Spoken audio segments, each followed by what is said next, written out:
नमस्कार साथियों, मैं पंजत सर फ्री क्लास में एक बार फिर से सभी लोगों का स्वागत है। सामान्य ज्ञान अंतर्गत संविधान के लगातार वीडियो के क्रम में ये हमारा छठा वीडियो है। इससे पहले हम 5 वीडियो बना चुके हैं, उसी के क्रम में हमने अगला वीडियो बनाया है। ये फिर से मैं बता देना चाहता हूं, जो लोग नए छात्र छात्राएं जुड़े हैं या नए जो लोग देख रहे हैं, उनके लिए ये काफी फायदेमंद होगा ये वीडियो। पहले लेकिन आप पुराने पीछे के 5 वीडियो जरूर चेक कर लें या देख लें, क्योंकि ये उसी के क्रम में छठा वीडियो है। इससे पहले हम संविधान में बता चुके हैं कि संविधान सभा कैसे बनी थी, संविधान सभा ने काम कैसे किया था, अनुसूचियां क्या थी, किस किस देश से क्या क्या उठा के लेके आए, ये सारी चीजें उसके अंदर बता दिया। इस वीडियो में हम लोग संविधान के अंदर जाने की कोशिश करेंगे। आज हम संविधान के भाग 1 को यहाँ पर डिस्कस करेंगे आपके साथ।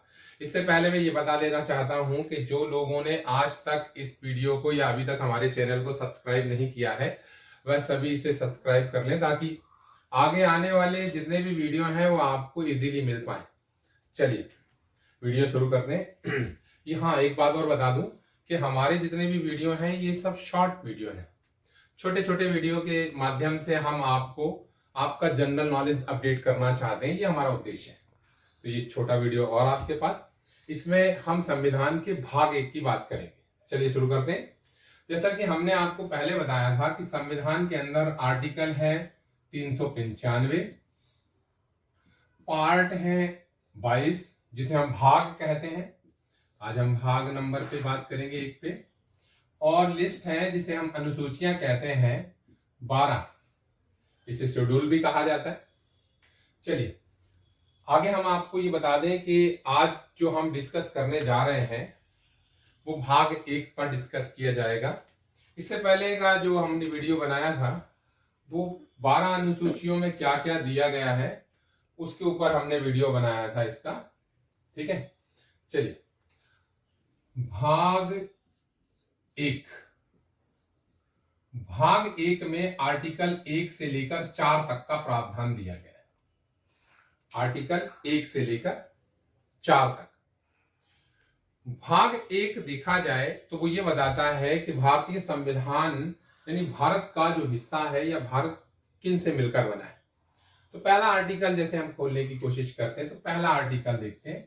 आर्टिकल पहले में हम बात करेंगे तो पहले आर्टिकल में 3 हिस्से दिए गए हैं।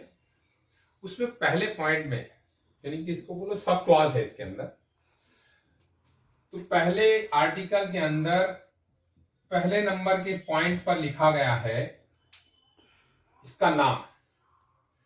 इसके 2 प्रकार के नाम, 2 नाम दिए गए हैं हमारे भारत के, एक है भारत, दूसरा है इंडिया। और कहा गया है कि ये राज्यों का संघ है।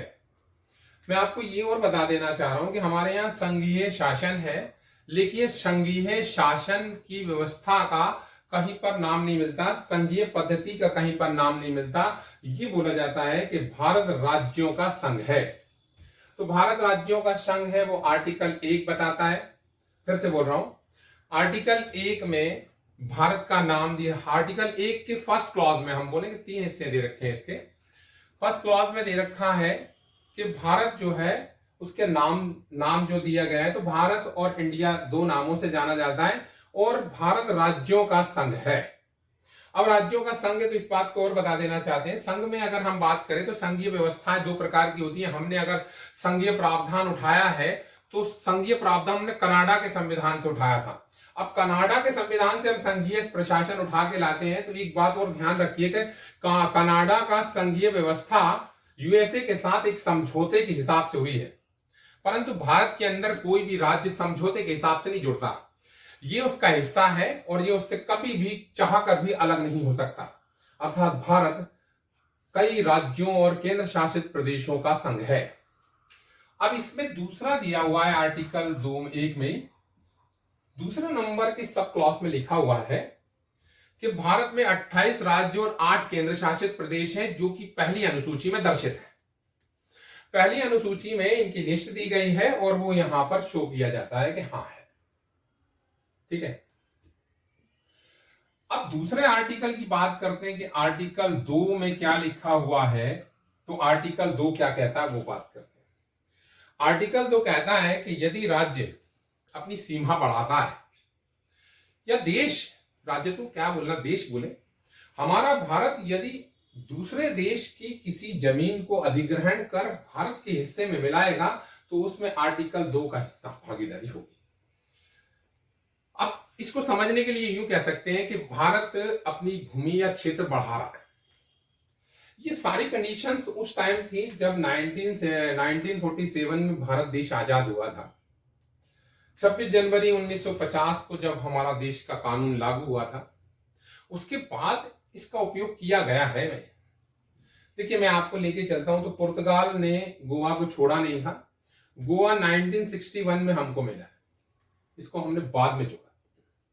अर्थात हम वहां पे देखेंगे भारत ने अपना हिस्सा बढ़ाया। अगर मैं आज की तारीख में बात करूंगा तो ये कह सकते हैं हम कि हमारे से लगा हुआ देश बांग्लादेश, हमसे लगा हुआ नेपाल, हमसे लगा हुआ भूटान, हमसे लगा हुआ पाकिस्तान। पाकिस्तान से थोड़ी संभावनाएं कम बनती हैं, लेकिन यदि नेपाल, भूटान या बांग्लादेश का कोई हिस्सा यदि भारत के अंदर विलय होना चाहता है तो वो आर्टिकल 2 के तहत भारत के अंदर हिस्सा बन सकता है। ठीक है, भारत नए हिस्से जोड़ेगा, नए राज्यों का गठन कर सकता है, उसे किसी एक राज्य में डाल सकता है या किसी दूसरे या एक नया राज्य बना सकता है।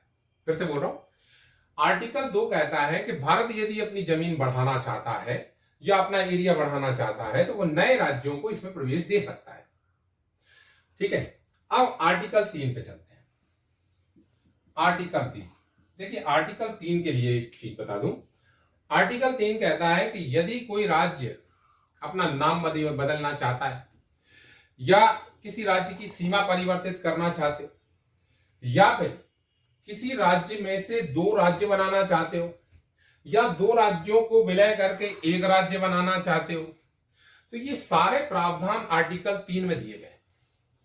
अब आर्टिकल 3 में एक और चीज कही गई है कि आर्टिकल 3, अब पॉइंट वाली बात आती है, मैं आपको एक चीज और बता देता हूं। आर्टिकल 1, आर्टिकल 2, आर्टिकल 3, इन सब में प्रावधान करने का अधिकार मात्र और मात्र संसद को दे रखा है।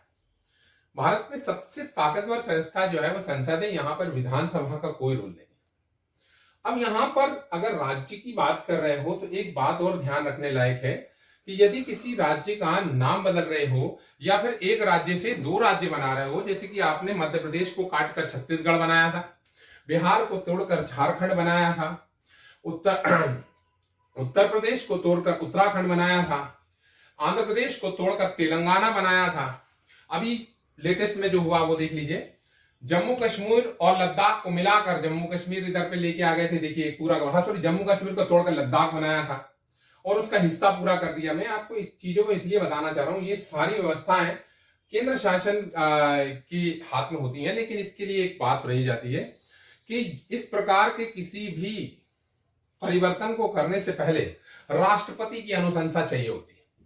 राष्ट्रपति के अनुशंसा के बाद ही ये किया जाता है। अब एक बात और बताता हूं, राष्ट्रपति की अनुशंसा के लिए भेजते हैं तो राष्ट्रपति के पास ये पावर होती है कि वह सामने वाली विधानसभा अर्थात संबंधित राज्य की विधानसभा से बोल दे कि आप इस पर प्रस्ताव बनाकर दे दें। यदि वो प्रस्ताव दे भी देते हैं और नहीं भी देते हैं, दोनों कंडीशंस में संसद को ये पावर है, अर्थात ये अधिकार है कि वो एक नए राज्य का गठन कर सकती है। अब देखिए, राज्य का गठन करने के लिए एक क्वेश्चन पूछा गया था कि एक नया राज्य बनाया जा रहा है तो किन 2 आर्टिकल का उपयोग होता है, तो आर्टिकल 3 और 368। आर्टिकल 368 जो है वो संविधान संशोधन की बात करता है। आर्टिकल 368 में संविधान संशोधन दे रखा है और आर्टिकल 3 इसकी बात कर देता है। अगर कहीं पर नया राज्य बनाना है तो आर्टिकल 3 और आर्टिकल 368 का उपयोग कर ही एक नया राज्य बनता है। चलिए थोड़ा सा और आगे चलते हैं, आर्टिकल 4 को समझते हैं। आर्टिकल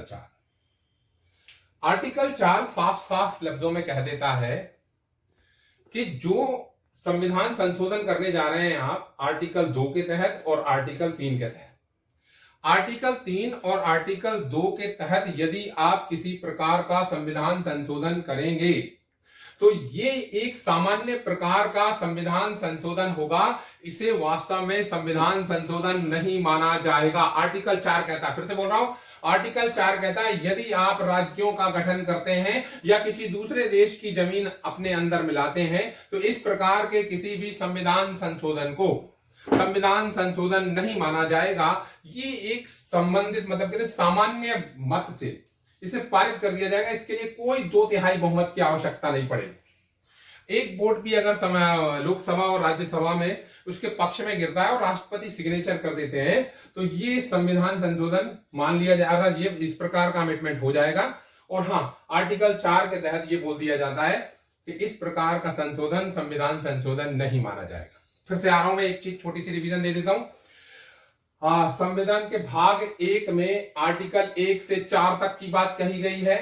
आर्टिकल 1 में 2 क्लॉज दिए गए हैं। पहले में बात की गई है कि भारत और इंडिया इसका नाम है, राज्यों का संघ रहेगा भारत।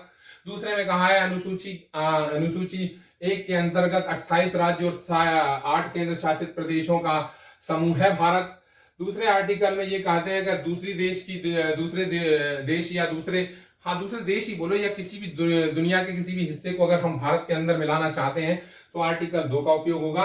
और अगर एक ही राज्य टूटकर 2 राज्य बन रहा है या उसमें केंद्र शासित प्रदेश बनता है या 2 राज्य मिलकर एक राज्य बनता है या एक केंद्र शासित प्रदेश राज्य का दर्जा लेता है तो वो आर्टिकल 3 के अंतर्गत आता है। और हाँ, आर्टिकल 4 कहता है कि आर्टिकल 2 और आर्टिकल 3 के तहत किया गया संशोधन संविधान संशोधन नहीं माना जाएगा। अगला वीडियो हमारा आएगा भाग 2 में आएगा और उस भाग 2 में नागरिकता है और नागरिकता से संबंधित हम आपका अगला वीडियो में लाते हैं। तब तक के लिए आप अपना ध्यान रखें। जय हिंद, जय भारत।